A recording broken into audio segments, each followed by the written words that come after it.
I've been here 24 years, 25 years in the army, trying to decide what to do. I could get a safe job if I was prepared to move. My family had settled in this part of the country, and so therefore I decided to stay around this area. I went for jobs that linked my previous experience and attended the South of England College on a course. The course was 6 months long, and the course was for production control in industry. Now this appeared to be fraught with jumping from the frying pan into the fire type thing, and part of the course was to lecture to fellow students on any subject you chose as a sort of confidence booster. I had picked up this as a hobby when I was stationed with the Americans, and so I gathered together all my bits and pieces and took them to the college and started to talk to fellow students, at the same time demonstrating, and what was supposed to be half an hour ended up as an hour and a half, and all the tutors turned around and said, "Why are you here? You've got a business there." So that was the boost I needed. I then went to the library, got a book, found out where the nearest craft centre was, and it was this one. I came here, paid a visit, introduced myself, and in turn was introduced to a wood carver. The wood carver made furniture, and he asked me could I upholster some chairs with leather. I produced the designs and upholstered his chairs. He then said, "Get yourself a studio. I've got 4 years' work for you."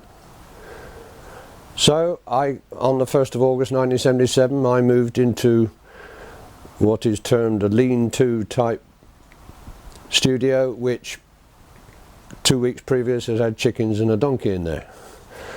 I then started. It was hard at first, of course, because a new venture. Leather was something that the public, apart from belts, had no idea could produce such varieties.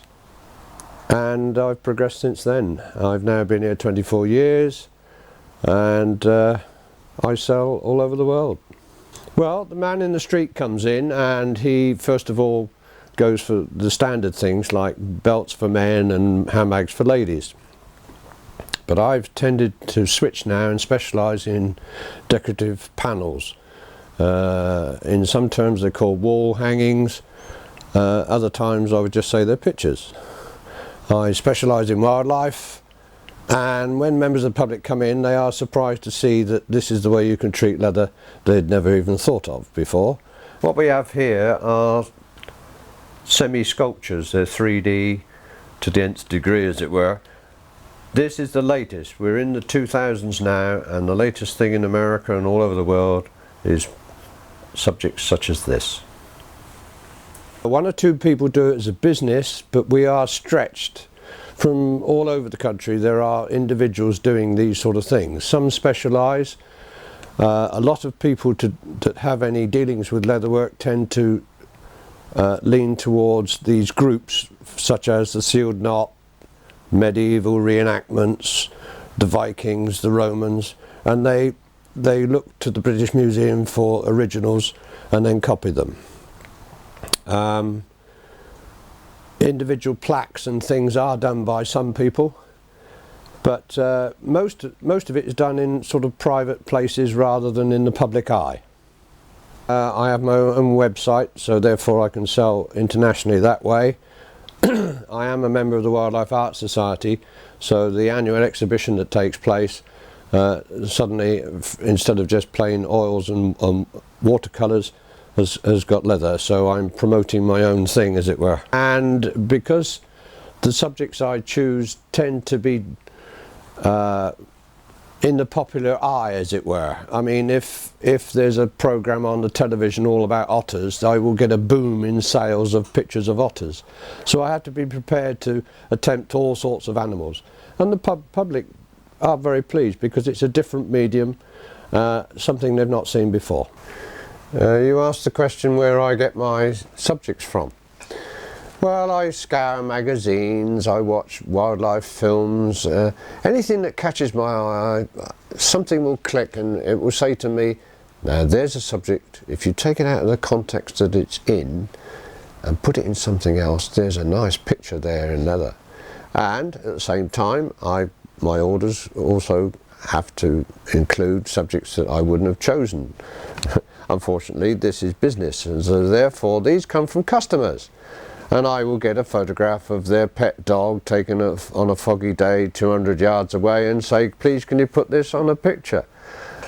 And therefore I need books on dog breeds, cat breeds and things like that to enhance my drawings. But it always has to be done as a drawing first, because in that process I can then visualize what's going to happen when it reaches the leather. First of all, you come up with a drawing. The subject in this case is the American bald eagle, and you then make a trace. Now I've traced this on a film material that is, it won't stretch, but you can use things as basic as greaseproof paper. So there is a basic outline. You then place that on the leather having first been made wet.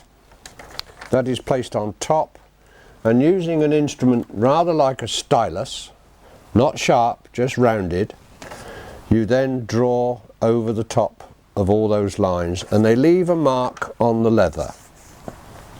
Here, for example, is a cloud which is just marked by the outline of this stylus.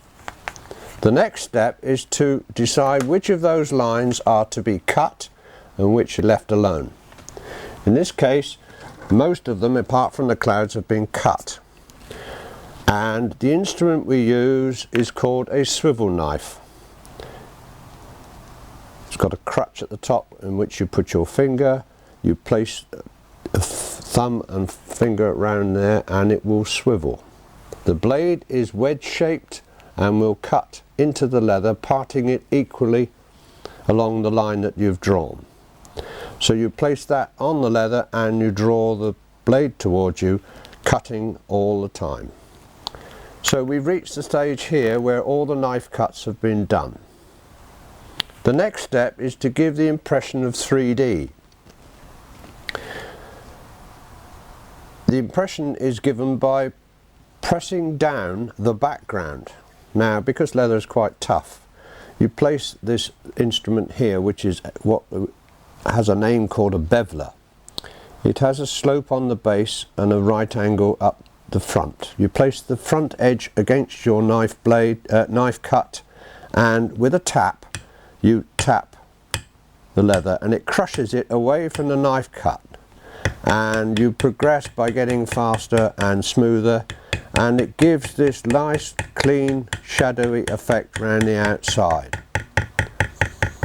It gives the illusion that the image has been pushed up, when in fact what you're doing is pushing the background down. Having gone to that stage and done the whole of the area around about, that means going around every single feather, going around all the mountain tops and the hills, creating a shadow around the outside of the broken branch which he's landing on, you then have to come up with decoration. Various tools are produced.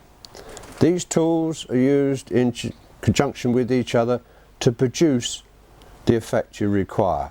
For example, a tool in this manner will give you the line that you normally see down the center of a feather. So each one of these has got to have one of these down there, and then the lines that really appear on a feather you put in with a tool that has got lots of little blades on, very shallow, but they give sufficient mark for the finished product.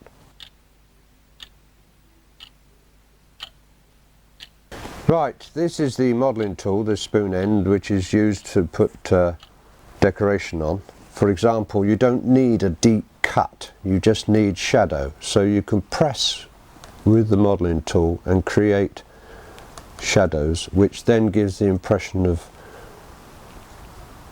the mountain shapes that you require. Other tools will come into use whereby you can give darkness to the area. For example, in here, which is considered to be the part where the tree is broken, you want to show it rather dark and damaged. You can use different tools for that, but the main one is one with a texture on, which is very fine in spots. And it's a case of just hammering the background down in this manner to give a textured surface.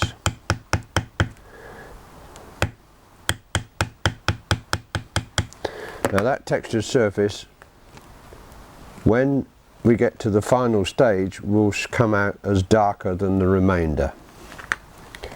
So, having got to the stage where we've finished decorating the picture, we can then put in last minute pieces using the point. You can put the simulation of the waves of the water coming towards the shore. And having satisfied yourself that you've done all the decoration you can, you then have to let it dry. Now the moisture that's in there is in the surface. Where knife cuts are close together, that moisture will have penetrated quite a long way, as can be seen here. Now that has to dry out completely, and just by leaving it as it is, naturally it will evaporate. If you try and heat it to speed up the process, the leather will shrink. And the final stage, we have to coat that in a transparent lacquer. Now the transparent lacquer is a waterproof, but at the same time it does another job, and that is that it goes into all the knife cuts, and where they've gone through the main outer surface of the leather, these knife cuts will now show up as dark lines. So really and truly what we're dealing with is something like a cartoon character with a solid outline, and when the lacquer goes on, it brings it out and makes it stand up even more than just plain drawing on a surface. Once lacquered, it can then be framed, and of course you always have to put your name in the bottom corner. Well, I hope that I've passed on enough information for people to carry on and learn and put into practice, and therefore progress in their own way. Recognition is very difficult. You sort of have to stand still long enough for people to understand that this is what you do and this is where you are. Therefore, as far as the future is concerned, I will plod on and do the same thing. I will take in whatever's new in the field, and to be able to do this, I am a member of an international guild, and therefore I've got my eye on the rest of the world and try to keep up with that, which perhaps the British public don't see. So when I do it, it becomes a first for them. Well, I would think that the best thing about the future for this place is that it will be really leaning towards specialists, people who do their particular craft and excel in that, and therefore it will become a centre for quality and achievement, and people will seek us rather than us have to go and find members of the public, as it were.